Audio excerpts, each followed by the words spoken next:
Nurg'un ajoyib ta'sirli narsalarni yozib bilamdi uning. Buning kim masalan bir insondaqa sizlar masalan yozuvchilik bizning bir kasbiy nima emas. İnsonga nurg'un bir jasorat ketadigan bir ish hamda bo'ldi. Yozib bo'lgandan keyin haqlar xil narsa u deyishi mumkin. Mushlarning hammasini ko'z oldida qo'yib turib, mushni turtki bo'lgan silni mushni qalam elishga majburlagan narsa nima tamdi. Chet elga chiqqandan keyin.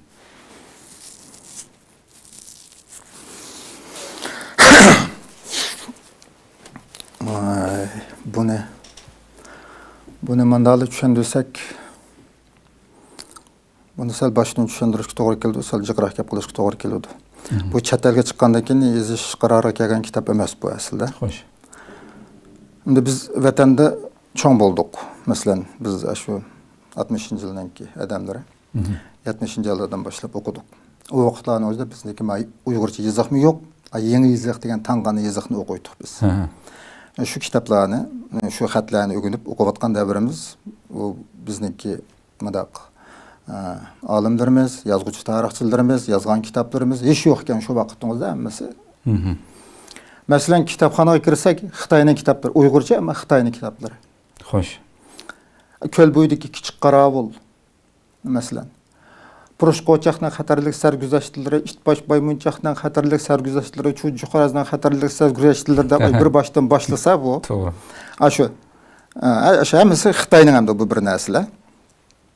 Anadan keyin ayika roman kitoblar bo'lsin, masalan, Go'yibo degani bo'lsin. Tumalloq poytaxtiga gezi sotquchi bola bo'lsin. Masalan, cheksiz o'rmon qorliq dala.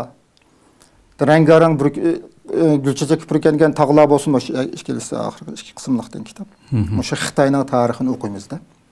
Yana bir tarafdan shu Xitoyning tarixiy kitoblari bunda Uyg'urchaga tarjima qilinib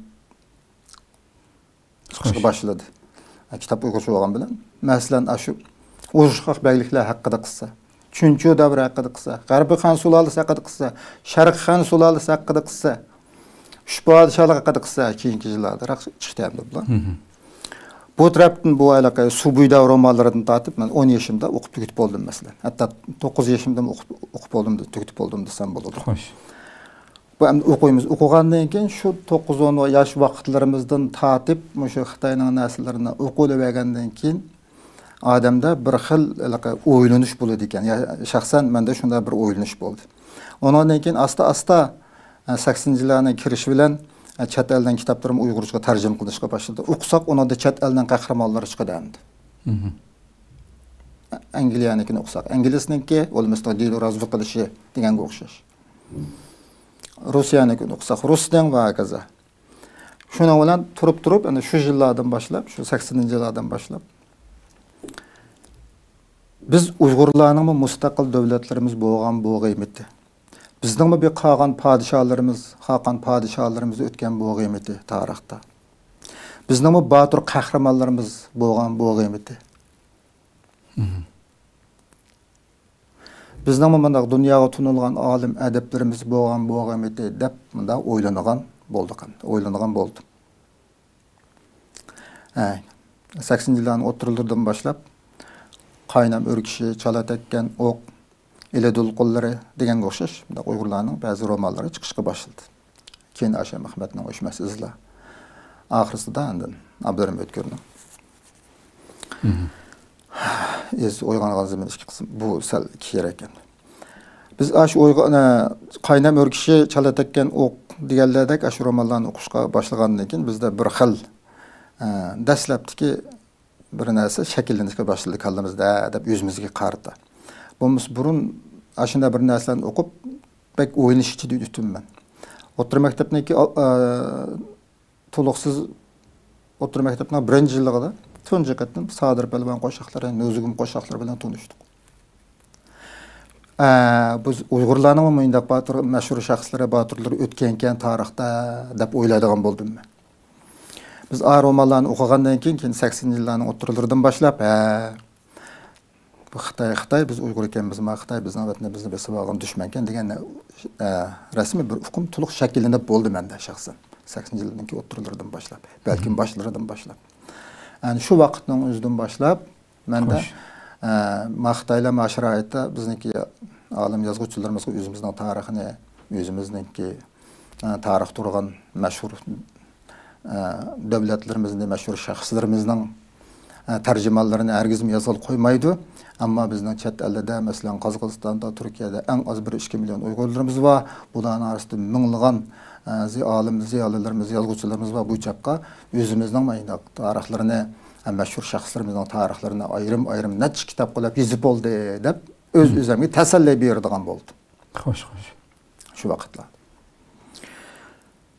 Xulas kelam 97-yılın 5'inde bizim şu vatanımızda yaşamayım ama chet elge çıktım. Ama bunda bir kitap yok. Oturdu chet elde. 1 yıl, 2 yıl, 5 yıl degендek.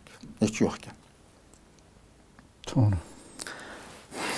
Hiç yok bolgandan keyin mende şu 9-10 yaşlarımdan başlap okugan şu içimdeki bir oylanış bağlandı. Ahire ben kayıt oylandım. Toxta. Meme bir adam go, meme bir Şarkı Türkistanlık, bir Uygur go. Meme şunç kitap okuptum ben go. Ben nimiş özüm yazmayman. Aşına oylaydigan boldum. Oynashqa başladım. Aşı oynashqa başlagandan keyin 2005-2006 yıldan başlap şu material toplashqa başladık. O türde bir tüzük materialım yok o vaqtlarda kitaplarını nashr qılatdı. Bikalık taqıtdı. Aşı bikalık taqalan kitaplarını koyduğun adam yok. Mesela aşını Abdücelal Turan bastırıp taqıtdı. Hazır ba taklif bakan nashriyatının qurg'uchisi taklif bakan kitapxonadan. Negisi. Mesela Şarkı Türkistan tarihi, Uygurlar. Ana degan başka bir kısım kitaplar. Şu vaqtlarning o'zida chiqqan kitaplar mesela. Türkçe bazı bir kitaplar degandek. 2009 yılı men tunca bir internet algan boldum. 2009 yılının 5'inde. 6. aydan başlap onu binasını ögünüp vatanning turbatlariga kirib tizimlitib o çağda vatanning turbatlari tas taraqqa qilib atgan vaqtlar. Onu bunu okuyduğum bolduk. Onun ait köp faydası oldu. Ana, aşında kılıp o yerden materyal, bir başta materyal toplap 2009 yılı 6. aydan başlap tapalıqallarımdan başlap yazışqa başladım. Tapalıqallarımdan başlap. Ondan 2014 yıldan başlap kitapxonalarda işledim. Dastlabda Qutatqıbıda kitapxonasida işledim. Keyin Sutuq Buraxan kitapxonasida. Xo'sh. Bu men uchun nihoyatda bir tepilg'usiz yaxshi bir fursat bo'ldi. Kitaplarni shunday qilib, bu kitapni axir yozib chiqdim. Biz Uyg'urlarda milliy ruhni yetildirish lozim. Hakikaten. Allah razı olsun. Nihoyat yaxshi bir aslında so'zlab o'tdilar. Hakikaten aşını bilmegenlikimiz şu bazı özünü töven görüş psixikisining vaqtning o'tishiga akishib paydo bo'lib qolishidiki shu ham avlodlarda ham hatto cho'nglarimizda shu o'zimizning tarixidagi shu insonni haqiqatan hayron qoldiradigan izlarni o'sha hayotda ko'zitib yashab o'tib ketgan shu buyuklarimizni bilmaganlik sababdan boshqalarning odatdagi ish qilgan bir qahramonlarimi bizga nisbatan ham acayip çok görünüp gitti değil mi?